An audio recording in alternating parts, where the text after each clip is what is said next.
अभिषेक मिश्रा जी, गुरुग्राम से। महाराज। राधे राधे श्री हरिवंश महाराज जी।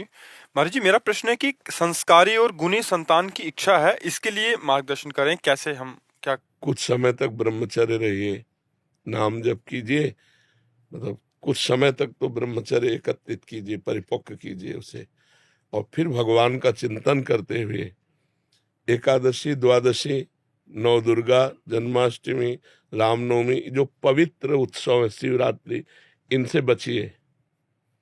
जो पवित्र उत्सव है भगवान के, इनमें संयोग मत कीजिए, और दिन में कभी संयोग मत कीजिए। और भगवान से प्रार्थना करते हुए, जब आप, जैसे भगवान कश्यप जी, अपनी तो आयु भी उतनी नहीं जितना उन्होंने ब्रह्मचर्य, 10,000 वर्ष तक ब्रह्मचर्य रहे भगवान कश्यप जी। और फिर जब उन्होंने विनता के गर्भ में वीर्य आधान किया तो 2 पुत्र हुए, अरुण जी और गरुण जी। कितने महान गरुण जी भगवान के वाहन बने, और अरुण जी सूर्य भगवान के रथ चालक सारथी बने। गरुण जी और अरुण जी, जब हम वर्ष 6 महीने ब्रह्मचर्य से रहे, पवित्र आहार, भगवान का नाम चिंतन, और जहां गर्भ स्त्री के आ जाए फिर ब्रह्मचर्य, जब तक बालक उदय न हो जाए तब तक दोबारा संसर्ग करने से उसके अंदर काम वासना और उसके शरीरों में हीनता, और ये सब कोई गृहस्थी में मान नहीं रहा।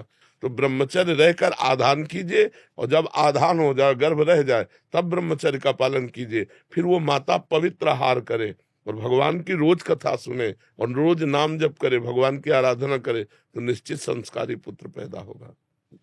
सतीश जी, आगरा से।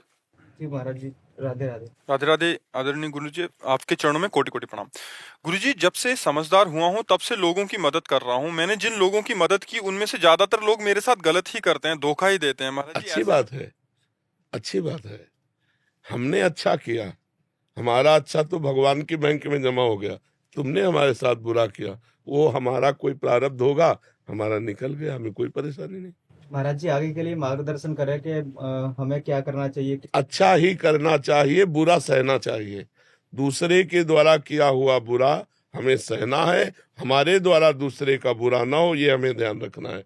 अगर हमें अच्छाई का फल बुराई मिलता है तो अच्छा है, क्योंकि मेरी अच्छाई पूरी बैंक में जमा है, और मेरी जो बुराई है वो आपके द्वारा की हुई बुराई से नष्ट हो गई, तो मेरा तो माला माल हो गया। समझ रहे ना। और जो ये बात नहीं समझते उनको परेशानी हो जाती कि अच्छाई का फल बुराई कैसे मिल सकता है। अच्छाई के साथ यदि तुम्हें बुराई तुम्हें भोगने को मिले तो हंस के भोग लो, तुम्हारी बुराइयां नष्ट हो जाएंगी, तुम्हारे बुरे पाप नष्ट हो जाएंगे और तुम महान बन जाओगे। न इस जन्म में तो अगले जन्म में तुम्हारा बैंक फुल हो रहा है, चिंता मत करो। समझ रहे हो जी।